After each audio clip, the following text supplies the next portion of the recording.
Hindi raw ninipis ang supply ng kuryente sa bansa sa susunod na taon kahit may banta ng matinding El Nino.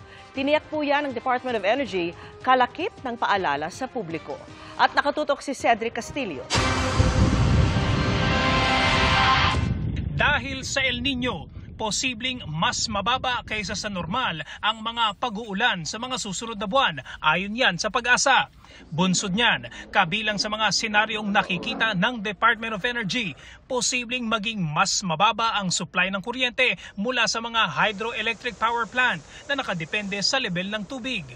Sa kabila ng mga posibleng senaryo na ito, kumpiyansa ang Department of Energy na sapat ang magiging supply ng kuryente sa susunod na taon. Based on our projection and our assumptions, then we will have no red and yellow alerts for next year with the assumption that the El Nino will be until the second quarter of 2024. Sabi pa ng DOE, kaya naman daw itong tapatan ng supply mula sa transmission projects na inaasahang matatapos sa susunod na taon. Pati na sa ilang solar power plants na target mag-operate sa 2024. Patuloy raw na imamonitor ng DOE ang mga planta ng kuryente para sa biglaang tigil operasyon pagsapit ng tag-init. Sometimes the coal-fired power plants do not work very well under very hot temperatures. It affects their working, their machineries. Yeah, so it has. That's why we cannot assume that there will be no interruptions.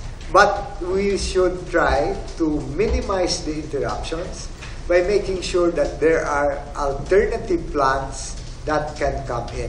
Diversification is very important at this point.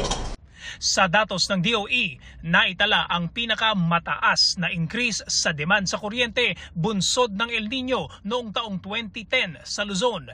Mas mataas ito ng 10.5% kaysa noong 2009. Base naman sa forecast, 10.9% o mas mataas pa kaysa noong 2010 ang posibleng maging increase sa power demand sa 2024. Kaya naman ang negosyanteng si Lucy, sinasamantala na raw ang malamig na panahon. Kailangan pa rin po kasi may bata rin po ako eh. Kailangan po na? Aircon po. Hindi po pwedeng wala. Ngayon po kasi parang every 4 hours na lang siya paggabi. Pag umaga po mas madalas. Pero mabigat pa rin anya sa bulsa ang electric bill nila. Payo ng DOE, kahit malamig, mainam na sanayin na ang mga sarili sa pagiging masinop sa paggamit ng kuryente. Naka-timer ang Christmas lights. Sinisigurong naka-LED ang mga ginagamit para hindi siya masyadong magastos. Paggising na mas maaga para mas maaga rin nasasara yung aircon, yung pagpatay ng ilaw. This is not only a gift for us this Christmas but also a gift to the environment.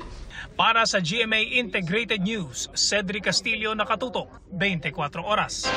Mga kapuso, kasama nyo kami 24 oras. Mag-subscribe sa GMA Integrated News sa YouTube. Sa mga kapuso abroad, bisitahin ang GMA Pinoy TV at www.gmanews.tv.